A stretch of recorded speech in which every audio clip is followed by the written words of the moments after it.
రైతులకు అండగా ఉన్నామన్నారు మంత్రి నాదెండ్ల మనోహర్. రైతుల నుంచి ధాన్యం కొనుగోలు విషయంలో అన్ని శాఖలు సమన్వయంతో పనిచేయాలన్నారు. ఎన్నికల హామీలను కూటమి సర్కార్ నెరవేరుస్తుందన్నారు మంత్రి. గత ప్రభుత్వం రైతుల్ని తీవ్ర ఇబ్బందులకు గురిచేసిందని మండిపడ్డారు. అధికారంలోకి రాగానే రైతుల్ని ఆదుకుంటున్నామని మంత్రి చెప్పారు.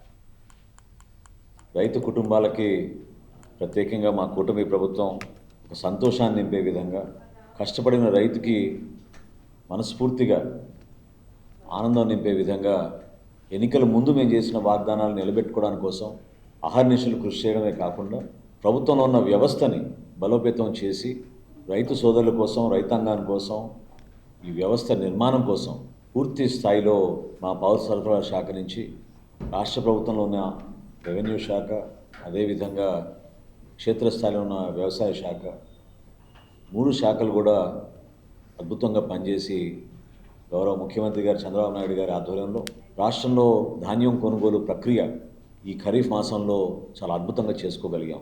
సమాజం బాగుండాలంటే వ్యవసాయ రంగం బాగుండాలి, రైతు ప్రత్యేకంగా బాగుండాలని నమ్మిన సిద్ధాంతానికి ఎప్పుడైతే పవన్ కళ్యాణ్ గారు నాకు ఈ బాధ్యత అప్పచెప్పారో, లోతుగా దీనిపైన అవగాహన తెచ్చుకుని ఈ వ్యవస్థని మరింత బలోపేతం చేద్దాం.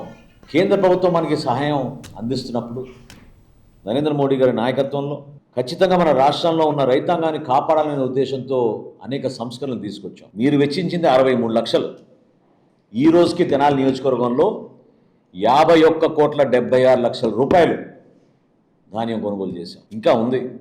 మాకున్న అంచనాలు, క్షేత్రస్థాయిలో ఉన్న వ్యవసాయ శాఖ నుంచి వస్తున్న సమాచారం మేరకు ఇంకో 15 రోజుల వరకు ధాన్యం కొనుగోలు మన చుట్టుపక్కల ప్రాంతాల నుంచి కూడా ఉంటుంది.